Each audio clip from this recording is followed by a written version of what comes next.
So we've looked, now we're going to listen. And you can see there our elements that we're promoting there, giving people a sense of safety, calm, and connecting. So these are three key messages to do with listen. And so whether people are approaching you, ringing you up, connecting over there, or someone within your bubble, or maybe you have approached them, it doesn't really matter. However the contact is, you're just going to have the start of this, just a generalized conversation. And then maybe people will start opening up, or maybe you will start opening up and talking about what's going on with them, what's happening for them right now, maybe what their worries and concerns are. All right, so it is really important to ask, when we're not face to face in the same room necessarily, we've got all these other cues that we can take about how someone is. Their body language, we can maybe give a context of what's going on in their lives, what they're looking like and how they're behaving. Now, we miss a lot of that when we're on the phone, obviously, and even when we're just in front of a computer screen. So it's really important to ask them, how they're doing. Be a little bit specific. A lot of us, often even when things aren't really going that well, if people say, how are you, how are things? Oh, fine, it's okay, I'm all right. And maybe they're not necessarily. Of course, some will be. They will be, but some may not be. So can I suggest that particularly now when we're not always in the same room as people, is asking that next question. So what are you worried about now? Tell me the sort of things that you're doing, just whatever it is. So maybe they might open up and be a little bit more able to talk to you about what their needs and concerns are. It's really important for us not to assume that we know, or that we think that we know, or to assume that we think they actually need any help, because they may not, and that's okay. But it's just asking those questions to see if we can help them and support them in getting the needs and anything that they need, and talking about their concerns. And also, all this listening is going to hopefully continue to help them feel calm. And so that can be done by helping them through those decision makings, whether it is something that they need, there's a service they need to access, there's stuff that they need to do. And so they may be feeling a bit overwhelmed, they don't know where to start, it's all a bit hard. So remember, we're not doing it for them, we're not fixing it, but what we can do is help them navigate. And, is it this or is it this? Okay, is it that or is it this? Okay, is it? And just helping them go through so they can think through this process, get their thinking brain going to help them maybe start doing things that they need to do for themselves. And when people do want to talk, because we know we don't force them to when we're providing PFA, it's paramount that they are actually heard. So I'm going to talk about the 4 ways, the 4 examples that we can actively demonstrate that we are listening. And those 4 ways are acknowledge, normalize, reflect, and reassure. So acknowledging. When maybe they're telling us that maybe they're not coping, maybe they're distressed, maybe they're worried, maybe they're upset. It doesn't matter what the circumstance is. It's really important to acknowledge what they're saying. Yeah, it is tough to go through something like this. If we're talking about COVID-19, it is an unprecedented situation we're living through right now. And most of us have never experienced it before. Or it could be a friend could be telling you they're in the middle of a relationship breakup and it's terrible for them and they're distraught and they're this and they're that. Well, it's really important to acknowledge, yes, I can see that it's distressing and I can see that you're distraught, because it is tough to go through something like that, whatever it is. We're not going to say, oh, there's nothing to worry about. So it's acknowledging. It's going to give them that sense of calm and that you are starting to understand what they're talking about. Normalizing. People may think that they're losing their mind at the moment with their worries and their concerns, and they're constantly maybe feeling worried and upset and stressed about what's happening at the moment. So reminding them that it's okay. It's okay to be worried, concerned. That's perfectly normal right now in this situation. So things like that are really helpful, just to help them maybe go, oh gosh, I'm not the only one that this is happening to. Reflect. One of the this is the third out of the fourth way of active listening. So what I'm talking about with reflecting is not just repeating back like a parrot. It's clarifying, paraphrasing. There's many words that we can say to describe this. Because when people do want to tell us what's happening with them, what their situation is, it's paramount that we do hear what they're saying and not what we think they've said or we think they mean. So there are some suggestions that you can say. It sounds like from what you've said, your worry is this. So you're just telling them and ensuring that they know that you've heard, and you're listening and you're hearing the same message.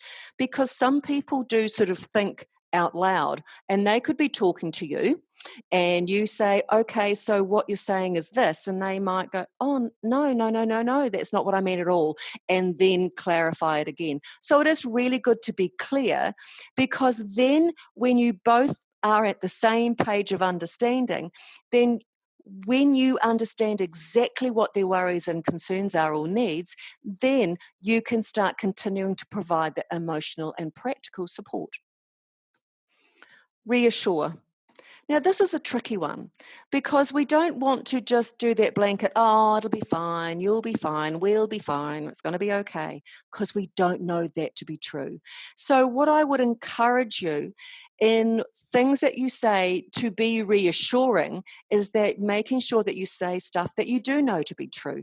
So around COVID-19, we can say that there are people here to support you, that we are all doing our bit to minimize the impact of the virus. Depending on the circumstances and the relationship, you are doing a great job in keeping your family and yourself safe. So all those sorts of things will be helpful, as opposed to just saying, you'll be fine, because we just don't know that. And it is very contextual as well, as you can imagine. So part of this, another element, self-help, we can also do this within our listening activity and active listening and all our questioning.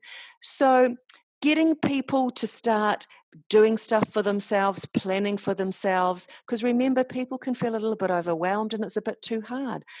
So that last bullet point, would it be helpful to talk through a plan or a process or work out what you need in the next hour or couple of days, next week, whatever it is? But also, one really important thing is to remind them and talk about things about what do you do that you enjoy doing. Are you still able to do them? Are you still doing them? If not, could you keep doing them? Do you need to do them differently?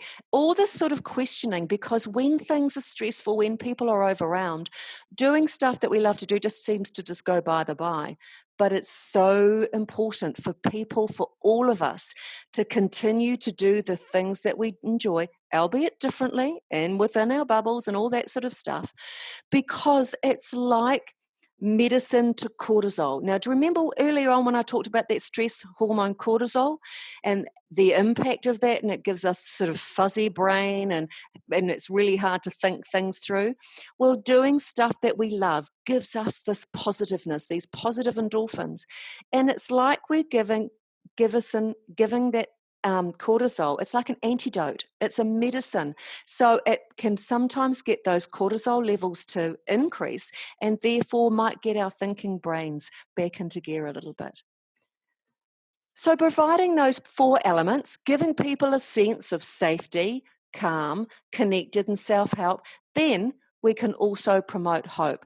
And these are some of the things that I've talked about before. Doing those things that they love to do, singing and dancing, doesn't silly as they want to be, controlling what they can control. And remember, I said, please try not to give them that false hope.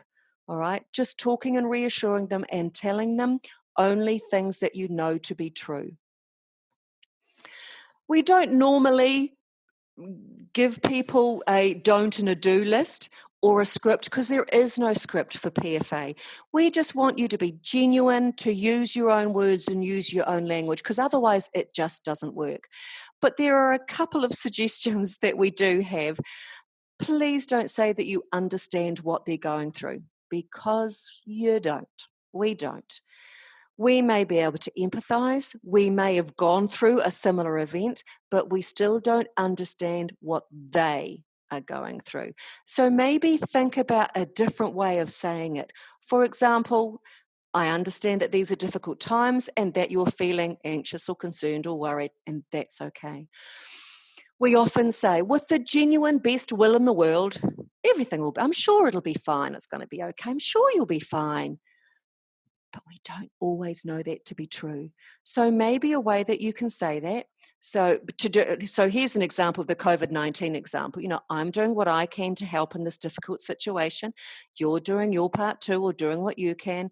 We're going to be in this together to help to get through this. Whatever those words are. So here's a summary of all the communication tips around that active listening that we were speaking to. A couple of extra ones I want to add in. Silence is okay. When it comes to PFA, it's fine. It's a bit tricky over the phone. Sometimes it is even a bit tricky through the internet, because you wonder where they've gone. Maybe you might need to articulate that you're just having a couple of minutes just to give people a wee break, time to have a moment.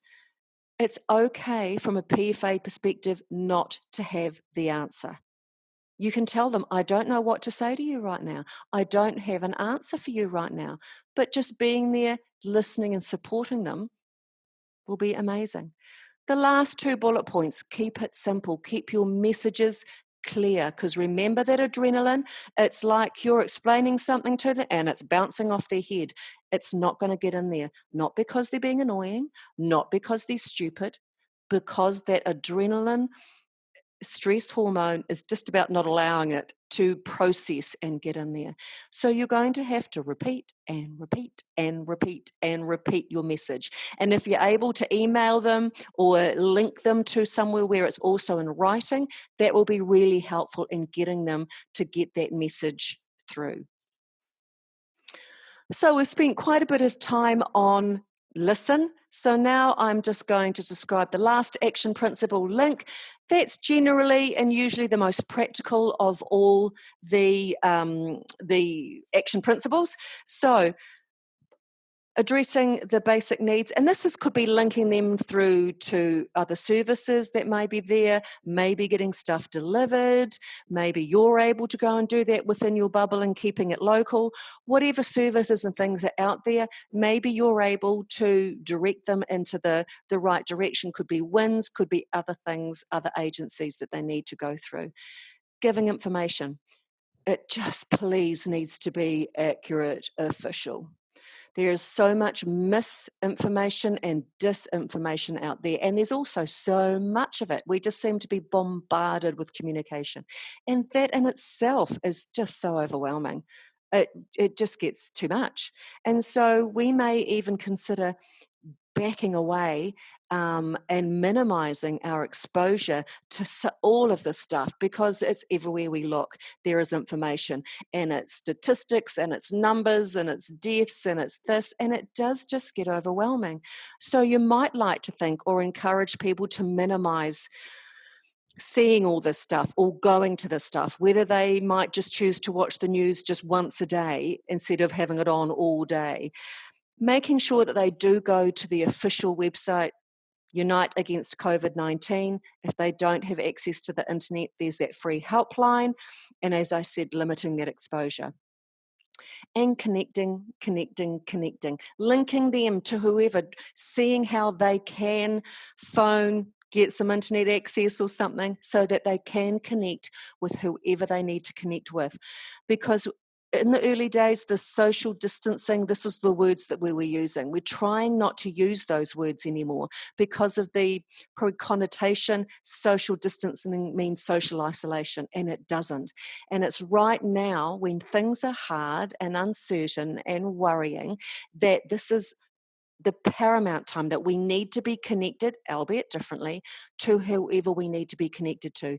So it's physical distancing, not social distancing. And last but by no means least, our well-being. It is so important when you're providing PFA that you are well and strong enough to be able to do that, but also reminding everyone in this situation around COVID-19 that we do need to continue to feel good, function well, and connect with others, which is the definition of well-being. Because if you don't connect with others and you're feeling very isolated, you're not going to function very well or feel good. And we want to turn that around. And so it's also just a reminder that we do have another webinar which really looks much more closely in much more detail and a lot of examples on how we can feel good, function well, and connect with others. Thank you everybody for participating in this webinar. Ka kite anō.